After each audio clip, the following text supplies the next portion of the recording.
बिस्मिल्लाहिर्रहमानिर्रहीम। ये स्टूडेंट्स, बात हो रही है एक्सक्रीशन की, chapter number 15 second year bio में। हमने लास्ट लेसन में एक्सक्रीशन इन प्लांट्स की बात की थी। We did try to understand how plants excrete their waste products. आज हम बात करने जा रहे हैं excretion in animals. Animals which are distributed on a different ecosystem on the face of earth, how they excrete their waste products।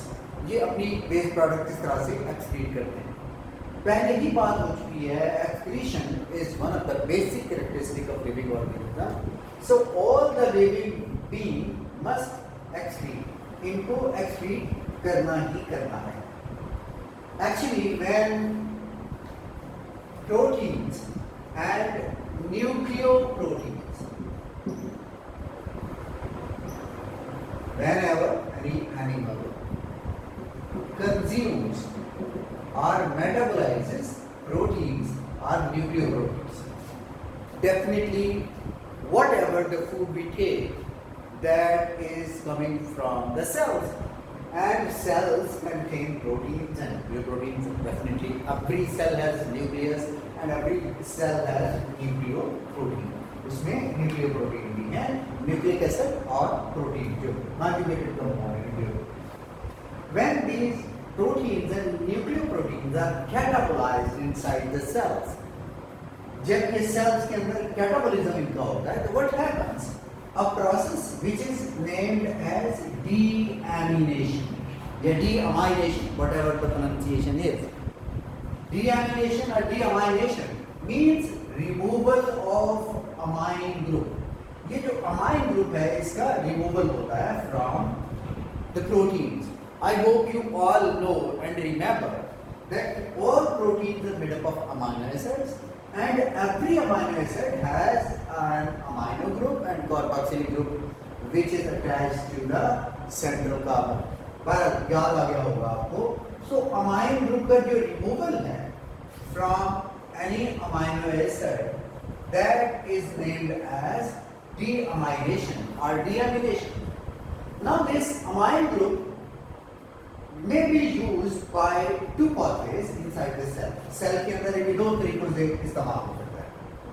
Either this amino group is used for the construction of new amino acids, नए amino acids। मिसाल के तौर पे मैंने plant proteins को खाया है और जो प्लांट्स के अमाइनो एसिड्स थे उनकी भी अमाइनेशन हुई और मेरी बॉडी ने अपने अमाइनो एसिड्स बनाने हैं, अपने जो है ना वो जरूरत के मुताबिक अमाइनो एसिड बनाने हैं। तो इस अमाइनो ग्रुप को it can be reused in the construction of new amino acids. So इसको अमाइनो एसिड्स, यहाँ पे मैंने ए लिखा है, means amino acids. Amino acids बनाने में ये इस्तेमाल होता है। एक तो ये इसका यूज हो गया जो कि अमाइनो ग्रुप रिमूव हुआ from the protein, from every amino acid of protein. whenever this amino acid will be catabolized, it will definitely release amino group। तो ये amino group जो है, मैंने ये कहा कि पहला तो ये है कि ये दोबारा से जो अब यूजर है, जो कंज्यूमर है, उसकी बॉडी के अमाइनो एसिड बनाने के लिए इस्तेमाल होता है। या फिर it can be removed as nitrogenous waste. ये फिर मुख्तलिफ तरीकों से, जैसे ये कार्बन डाइऑक्साइड के साथ अगर कंबाइन करती है तो it will form urea and ammonia, और कुछ में ये ना ये यूरिक एसिड भी बनाएगी। सो या तो ये यूज होगी अमाइनो ग्रुप, या तो यूज हो गया अमाइनो एसिड बनाने के लिए, या फिर नाइट्रोजनस बेस के तौर पे ये रिमूव होगा बॉडी से, जिसको हम एक्सक्रीशन कहेंगे। अब इसको एक्सक्रीट करना क्यों जरूरी है, एक्सक्रीशन क्यों जरूरी है? भाई ये नाइट्रोजनस कंपाउंड्स हैं and their rise inside the cells. आप अगर देखें अमोनिया और यूरिक एसिड और urea, all these are acidic compounds. ये सारे एसिडिक हैं and definitely they can lower the pH of the blood, जो कि मुख्तलिफ मेटाबॉलिक रिएक्शंस को हैम्पर कर सकता है, हिंडर कर सकता है। इसलिए फिर आप क्या करते हैं कि हमारी बॉडी के साथ क्या करते हैं, नाइट्रोजनस बेस इससे बनाए जाते हैं और उनको सेल से रिमूव किया जाता है। अगर रिमूव ना हो तो इनका जो राइज है that will prove toxic to the cells. और अगर ह्यूमन बॉडी की बात की जाए या किसी एनिमल्स की बात की जाए, if these nitrogenous waste, I mean uric acid, urea or ammonia increases inside the blood level or inside the blood, what will happen? Convulsion, coma or death can happen. ये चीजें हो सकती हैं अगर एनिमल ने इनको प्रॉपर तरीके से रिलीज नहीं किया, अपनी बॉडी से एक्सक्रीशन नहीं किया, तो ये इसके इफेक्ट्स हो सकते हैं। Effects of accumulation of nitrogenous waste क्या हो सकते हैं? कन्वल्यूशन हो सकती है, कोमा हो सकता है, बेहोशी में जा सकता है लंबे अरसे तक, या फिर खुदा न खास्ता डेथ भी हो सकती है। So these nitrogenous waste must be excreted, इनको एक्सक्रीट होना है। जो मेजर नाइट्रोजनस वेस्ट बनते हैं from this amine group which is removed from the amino acids, these are ammonia, urea and uric acid. These are the principal nitrogenous waste products in animal kingdom. Animal kingdom में ये principal waste products।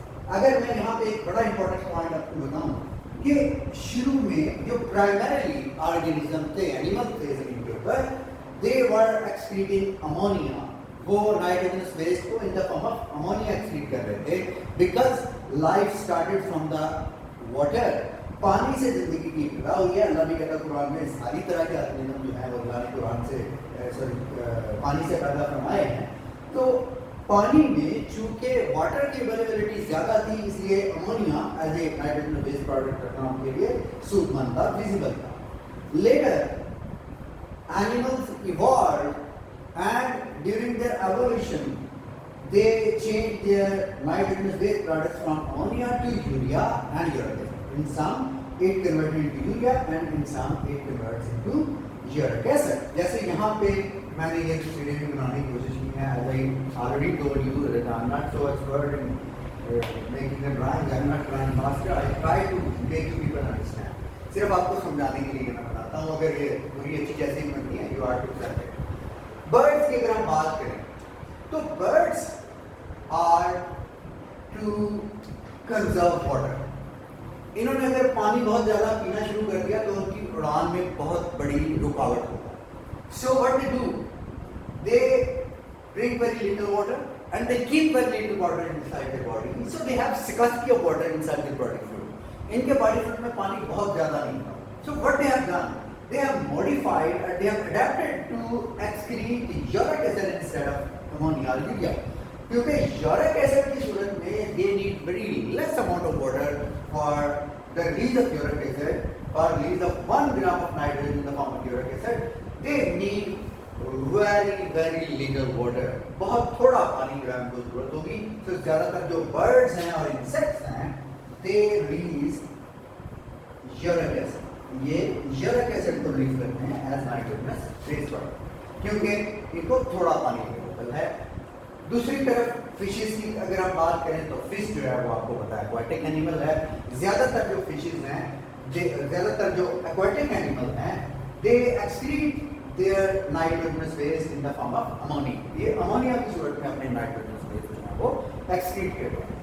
अगर हम बात करें land animals की, यहाँ पे मैंने हाथी बनाने की कोशिश किया। एलिफेंट जो है ये इसको मॉडरेट अवेलेबिलिटी ऑफ वाटर है,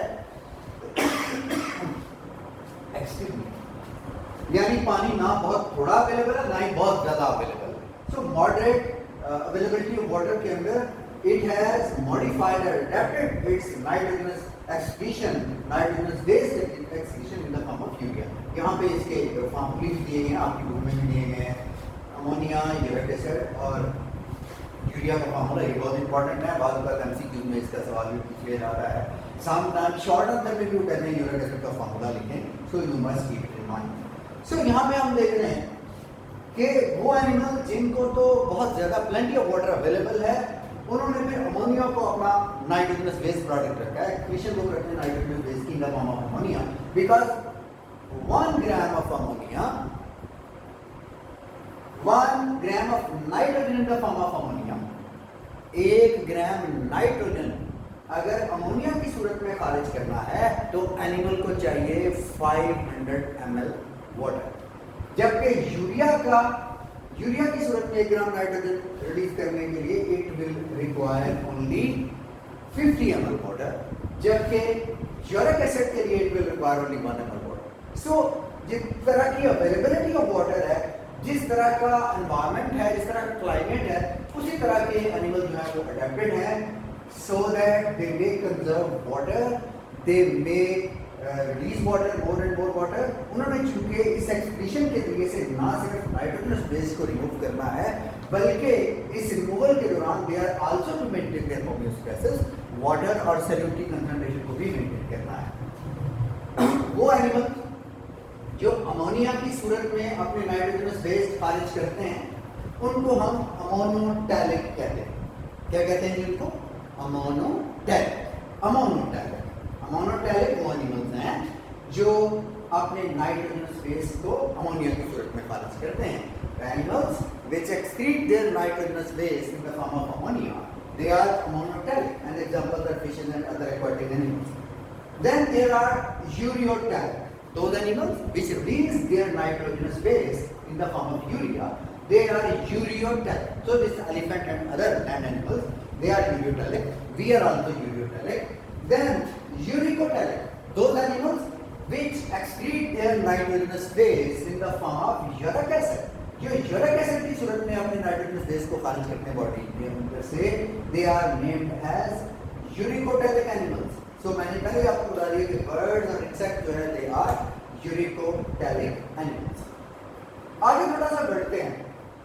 ये जो अमोनोटेलिक, यूरियोटेलिक और यूरिकोटेलिक, मैंने पहले आपको बताया कि जो primary method of nitrogenous base excretion था दैट वाज अमोनोटेलिक था, यानी एनिमल्स शुरू में अमोनिया की सूरत में अपनी नाइट्रोजनस बेस खारिज करते थे, लेकिन जब वो लैंड के ऊपर आए so they actually are to cope with the scarcity of water, उन्होंने पानी की कमी के साथ उनका मुकाबला है, तो अपनी पानी की कमी को, उसको वाटर को कंजर्व करने के लिए दे अडेप्टेड फॉर यूरियोटेलिक, उन्होंने यूरियोटेलिक तैयार कर दी जो लैंड एनिमल थे।